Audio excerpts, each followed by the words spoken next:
So, Lego Star Wars: The Skywalker Saga. So they would release a gameplay overview. So I don't know if this was the first time we saw gameplay for this game. So, all right, first of all, I'm not like a big Lego game person. Like I've always tried to get into them as a kid and just never really cared for them. And what I thought initially what this game was the first like Star Wars games they made, but remastered plus the new Skywalker Saga stuff. You know, like the new trilogy.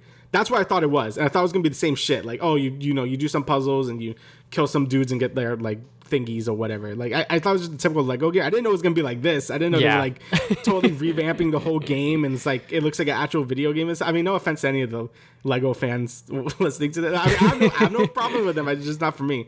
But yeah, I didn't know it was like a total revamping of it. It actually looks pretty sick. Like the game runs a little crusty from the gameplay, but it does look pretty cool. I don't know if you have any thoughts on just the gameplay before I get into the other stuff. Look. When I was younger, me and my brother, we played the first Lego Star Wars game with the prequel trilogy, and we 100% of that game. We played that game day in, day out for I don't even know how long, but we just played that game so much that we were able to finish everything. 100% got all of the collectibles, everything like that. So, as time went on, obviously, they made other Lego games such as the original trilogy, the Indiana Jones games, the Batman games, and I followed those, but, my brother sort of fell out with the Lego games, rightfully so, because, he was getting older, and I was still, like 10, 12, still playing the Lego Batman games and still having fun with them. So, like you said, when they initially sort of announced this game, because they've done it in the past where they just like repackage it and like just like redo it with like prettier graphics. Like they've done, I think on like Xbox 360 and PS3, it was like both Lego games with the prequel trilogy and the original trilogy in one game. And the Skywalker Saga, you probably think it would be the same thing where they just added on the Disney trilogy on there, but they are actually redoing like a lot of the gameplay stuff, actually remaking this like as a brand new game, which is very, very cool. And I'm kind of excited, kind of looking forward to playing it. I know that there's local co-op, but I'm not sure if there's online yet. That has not been confirmed nor denied, I believe. I was trying to look online to see if like anyone could really source that out. But yeah, I mean, like this game looks like probably the best Lego game that they've made so far. But the second part of this story is that Polygon released an article where they talked to several TT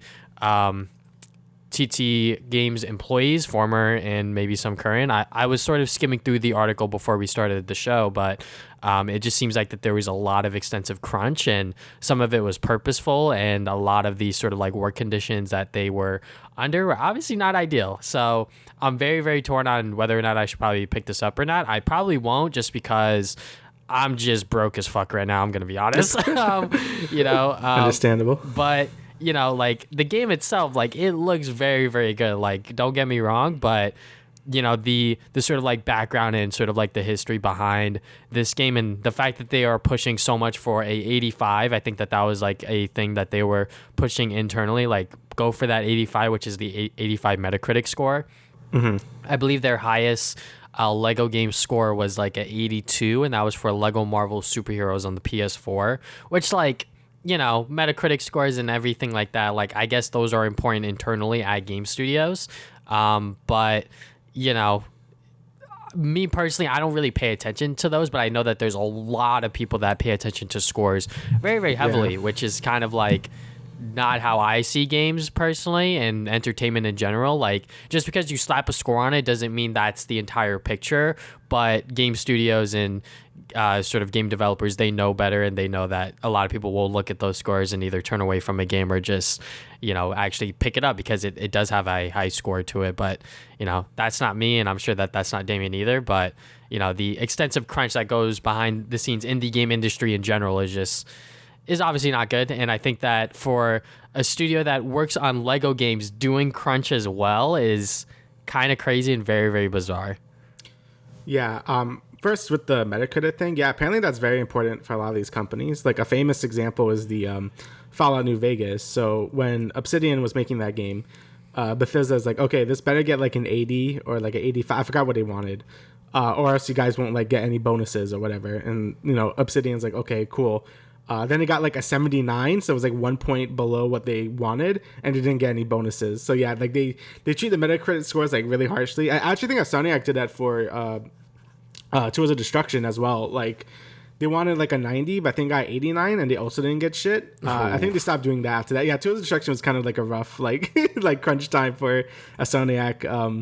But yeah, so yeah, these companies do treat the Metacritic scores pretty harshly. Again, I don't really agree with that either. Like I like to watch a lot of different reviews. Usually ones without scores, I usually don't even like care about the score, just what they're saying personally. Before I buy a game, I'm not really sure. Obviously, if it's a series I like I'll probably just buy it anyway. But if it's something I'm not too sure of, I like to watch multiple reviews, get multiple perspectives on it, and then like make the decision like that. A game getting like an 8 or a 7 or a 9 like doesn't matter as much to me. You know what I mean? It's just like a good like consensus. And in terms of like the whole crunching thing, obviously it's awful. From what I heard, they were using like a new engine to make this game. And they've been making this game for like the past like 5-7 years. Like they've been working on this Skywalker Saga for like ever. Yeah. Apparently, like the engine just does not work well. And apparently just didn't want to pay royalties to Epic for Unreal, which would have made their life easier. And this happens to a lot of game companies. Like Square Enix also made Final Fantasy 15 on the Luminous engine, which is like the own made engine, and it kind of sucked when you really should have just used like Unreal or something. So that's why you see so many companies using Unreal now because it works. You know what I mean? It's not as many headaches. Like you got to pay like the royalties for Epic and stuff, but it just causes way less stress for like these developers, and they have like outside sources if they need help with stuff. So yeah, every time you use a new engine is always going to be like rough.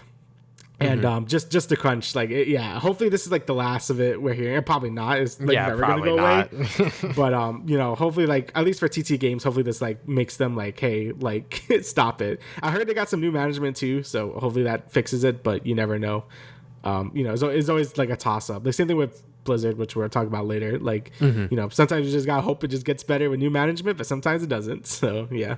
Yeah, I mean, going back on sort of like review scores and stuff. I mean, like, I guess I'll sort of analyze myself, and I've said in the past where it's like, oh, you know, like this game got a 10 out of 10. Okay, yeah, like I'll pick it up and like sort of like just try it out. And that happened with The Last of Us, and I instantly fell in love with that game. But you know, when a game gets, I guess like a bad score or sort of like a okay score, I'm not necessarily like, oh, like now I'm not gonna play that game or like sort of something like that. I mean, it's been a while since I've like sort of honed in on a game that I really, really wanted to play, then it ended up being like really bad, and then I decided to not buy it, sort of thing. You know, most of the time when I buy or like sort of purchase games, it's either I'm gonna buy it or I'm not, sort of thing. If that makes any sense, you know, because like, you know, when it comes to, because I guess for the most part recently I've been mostly buying like, I guess like AAA titles. But when it comes to sort of like smaller stuff, I mean, I guess you could call like the Demon Slayer game and like the Brain Age game, like those games I was going to buy either way. Like I wanted to buy those games and sort of like try them out, like either way, whether they were good or bad. And from my understanding, both of those games are like relatively decent. Obviously they have their problems and issues that I haven't looked into personally, but you know, I'm not necessarily, you know, out here clamoring for like review scores and things like that. Obviously, when stuff gets 10 out of 10s and like perfect scores, it obviously catches a lot of eyes. For example, Pokemon Legends Arceus, I think it was yesterday or the other day, several outlets gave it a 5 out of 5. And I was like, oh, okay. That's kind of crazy for a Pokemon game, to be honest. So I was kind of going to talk about that.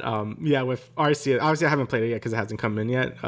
But you know, that game has been getting crazy, like, spectrums of things. Like mostly the consensus is the game is actually pretty good, but the graphics do look kind of garbage. But you know, it really depends. Like you kind of have to like know what you're getting into. Like if you like Pokemon, you're probably gonna like it anyway, like I am.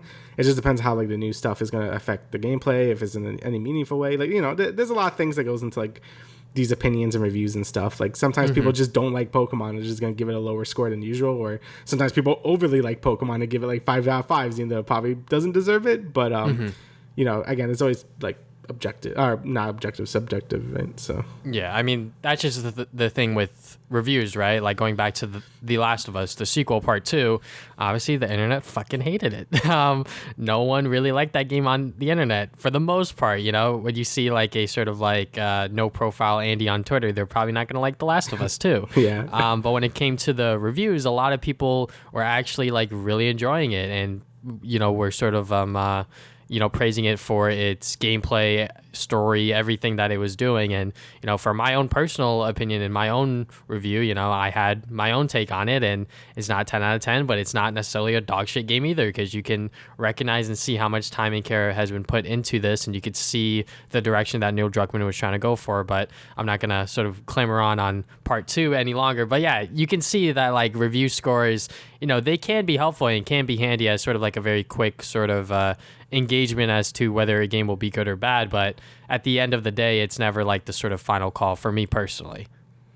Yeah, again, I just like to watch multiple reviews and just see what they think of the game. Like Arceus is actually, I mean, I already pre-ordered it because, I'm a show. And I actually am really excited for the game. But, I watch a lot of different reviews of it, and that was how I was able to come up with this consensus, like I was in my head, that, yeah, the game actually is pretty good. But, there's like some issues with like the graphics, and it gets a bit repetitive towards the end, but that's just Pokemon, honestly, in general.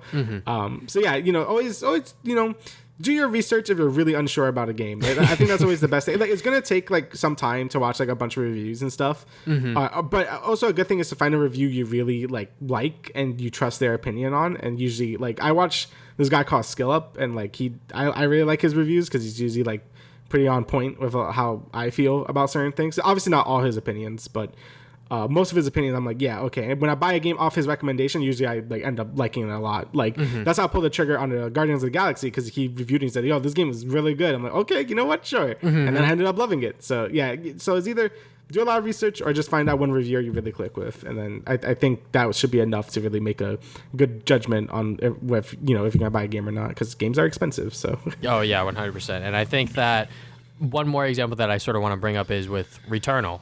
Like that game was sort of the next biggest PlayStation 5 exclusive, and it came out and critics were like, yeah, like this is like really, really good, like 10 out of 10s, praising it highly. And then people got their hands on it, and then they're like, wait, what the fuck? This is like a really good roguelike, but like they've never played a roguelike before. And, they're really confused as to like how the game works. And, there's like no save points and shit like that. So, obviously those people were probably just looking at the scores and not realizing what they were getting into, because they thought it was like an action game or something like that, because that's kind of what it looks like.